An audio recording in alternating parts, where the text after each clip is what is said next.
Alors, c'est une question qui revient très souvent quand je suis sollicité justement pour accompagner les thérapeutes à développer leur activité ou alors, en fait, sollicité aussi pour avoir du conseil. La question du temps, de combien de temps j'ai besoin pour développer mon activité. Alors, c'est une question qui est posée parce qu'il y a un impératif financier, toujours. On vit pas dans la jungle, donc les ressources ne sont pas accessibles en accès libre. Hein, ils sont pas en open source. Il faut acheter des trucs, il faut payer le loyer, il faut payer les factures, etc. Donc, comment répondre à cette question de la manière la plus simple possible? En fait, il y a deux facteurs à prendre en compte quand tu veux développer ton activité. En fait, il y a deux temps différents.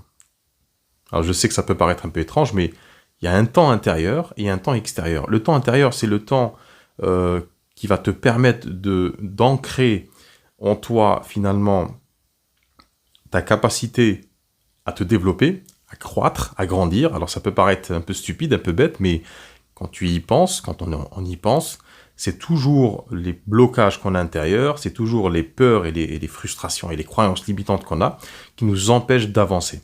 C'est-à-dire que ce qui se passe à l'intérieur a une incidence et une influence grandiose dans ce qui se passe à l'extérieur. C'est exactement ce qui se passe. D'ailleurs, c'est le paradigme même, c'est le postulat même d'un consultant qui consulte parce que intérieurement, en fait, sa vie extérieure, disons matérielle, n'est pas au top. Pourquoi? Pas parce qu'il n'a pas les capacités intellectuelles ou techniques pour faire les choses, mais parce que quelque chose en lui, intérieurement, l'empêche de faire quelque chose d'extérieur. Donc il ne peut pas changer matériellement sa situation, et c'est pour ça d'ailleurs qu'il est en grande frustration, en grande souffrance, parce qu'il ne comprend pas, il y a la rage, il peut avoir de la colère, il ne comprend pas pourquoi il est bloqué, alors qu'il y a d'autres personnes qui ne sont pas bloquées, et qui sont, on va dire, d'apparence, dans ce temps extérieur, dans cette réalité physique extérieure, qui ne sont pas bloqués. Donc il y a deux temps en fait, et le thérapeute n'échappe pas à cette règle-là.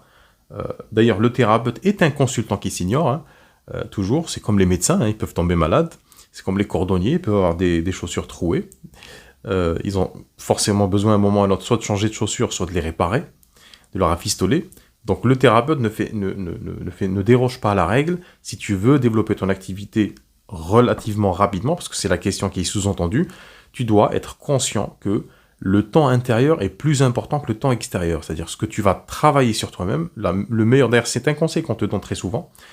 Ça peut paraître un peu bateau, mais le fait de dire, il faut que tu investisses en toi-même, il faut que tu investisses dans tes propres ressources, dans ta propre connaissance. C'est pas du tout anodin, parce qu'avec l'expérience, je peux te dire que la meilleure chose que tu peux faire, c'est d'investir en toi-même. Comment on investit en soi-même? C'est de multiplier toutes ces sources de connaissances, toutes ces personnes ressources, toutes ces personnes référentes, toutes ces idées qui vont non pas changer qui tu es, mais te donner beaucoup plus de clarification. Au contraire, ça va beaucoup plus clarifier qui tu es intérieurement. Et plus tu t'approches de cette vérité intérieure, plus tu t'approches de qui tu es intérieurement, plus tu vas comprendre ta mécanique intérieure, comment tu fonctionnes, et comment surtout tu fonctionnes de la manière la plus optimale. Et c'est en faisant ces choses-là, c'est en développant tes capacités, techniques bien entendu, mais surtout émotionnelles, d'avoir de plus en plus, parce on parle de confiance, hein, je suis en train de te parler d'estime de soi. Je ne l'ai pas dit au début. Et en fait, c'est en travaillant de plus en plus sur ton estime de soi que tu vas te donner la permission de te déployer dans le monde physique, dans le monde dans lequel on développe une activité de thérapeute, dans le monde où on a un cabinet, où on reçoit des gens, où on a un ordinateur sur lequel, je regarde en bas parce qu'il est juste à côté de l'ordi, dans lequel on va installer des applications comme Zoom et qu'on va mettre un site internet. Et puis ça, c'est le monde extérieur. Mais c'est important de comprendre cette notion de monde intérieur et de monde extérieur, de temps intérieur et de temps extérieur. Cette symétrie entre les deux, elles sont parfaitement, mécaniquement liées. Si tu penses, parce que c'est toujours la même erreur qu'on fait, c'est qu'on fait des choses dans le désordre, on fait les choses de manière un peu chaotique, par manque de connaissances, c'est qu'on commence par la fin. C'est qu'on se dit, voilà, j'ai envie de développer une activité, ou j'ai besoin de développer cette activité, parce qu'elle a du sens pour moi, parce qu'elle est importante pour moi. Et qu'est-ce qu'on fait? On va se jeter sur la deuxième partie en fait, de l'équation, on va se jeter sur l'aspect technique, on va faire son site internet. Alors je dis pas qu'il faut pas faire ces choses-là, il faut les faire.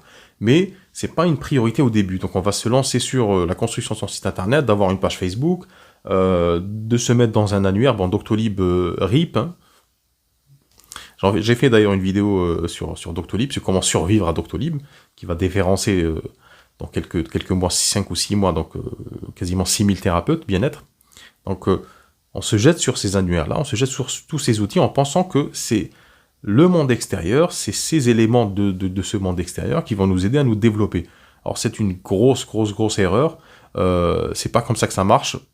En fait, j'en veux pour preuve que chez tes propres consultants, c'est pas comme ça que ça marche d'ailleurs. C'est-à-dire que la personne qui te dit pas d'ailleurs, mais dont tu devines en fait dans sa vie qu'il y a une frustration, une peur profonde, un ancrage ou quelque chose qui l'empêche d'avancer dans sa vie, qu'est-ce qu'elle va faire n'ayant pas la capacité de travailler sur elle-même, n'ayant pas les ressources et la connaissance ou les personnes ressources, ce qu'elle va faire, c'est qu'elle va compenser, c'est qu'elle va aller dans le monde physique, chercher des compensations, boucher ce trou qui est imbouchable, entre guillemets, donc si tu ne travailles pas sur toi de manière efficace, ce trou restera toujours là, c'est comme un puits sans fond.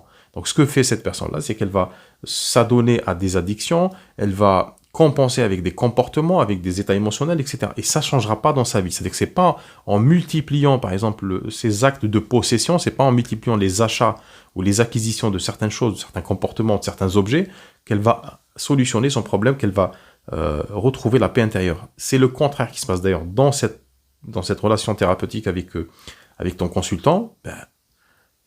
Je vais dire, c'est le b.a.-ba. Je suis en train de prêcher des convertis. Je suis en train de prêcher un converti ou une convertie aujourd'hui. Mais ce que j'essaie de faire dans mon propos, c'est de te faire prendre conscience, finalement, de changer un petit peu ta perspective, de faire prendre conscience que ce qui se passe chez le consultant se passe aussi chez toi. C'est-à-dire que c'est exactement la même mécanique et la même symétrie. Voilà ce que je voulais te dire sur cette question-là. Comment on fait pour développer son activité rapidement, travailler rapidement et solidement sur ton intérieur, ton fort intérieur, sur tes blocages, ce qui t'empêche d'avancer, etc.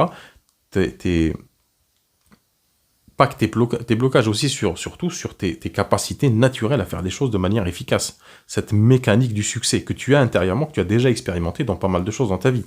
Même si, pour l'instant, c'est pas très conscientisé, le fait que tu sois thérapeute d'aujourd'hui, ça prouve que tu peux réussir des choses dans la vie. Donc, maintenant, c'est cette expérience-là qu'il faudra optimiser, atrophier, faire agrandir et ensuite t'étendre finalement, être en expansion vers l'autre monde, donc extérieur, dans lequel on développe ses activités.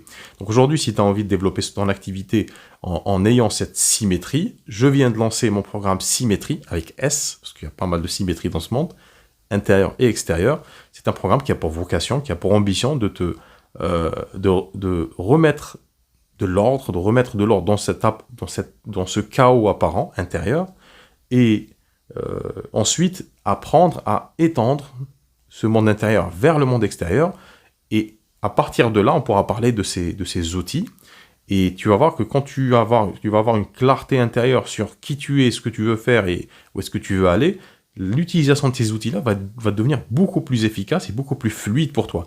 Donc toutes ces phrases que j'entends sur Facebook, j'y connais rien, je suis une quiche en marketing, je suis une quiche en communication, tout ça va disparaître complètement, parce que ce qui va être essentiel et central, c'est le message que tu vas délivrer, et ce message ne peut être efficace que s'il est conscientisé, posé, ancré. Donc si ça t'intéresse, tu m'envoies un petit message sous cette vidéo, et puis n'oublie surtout pas de t'abonner pour recevoir tous les conseils qui vont t'aider à développer ton activité extérieure et puis ton activité intérieure. Allez, je te dis à tout à l'heure.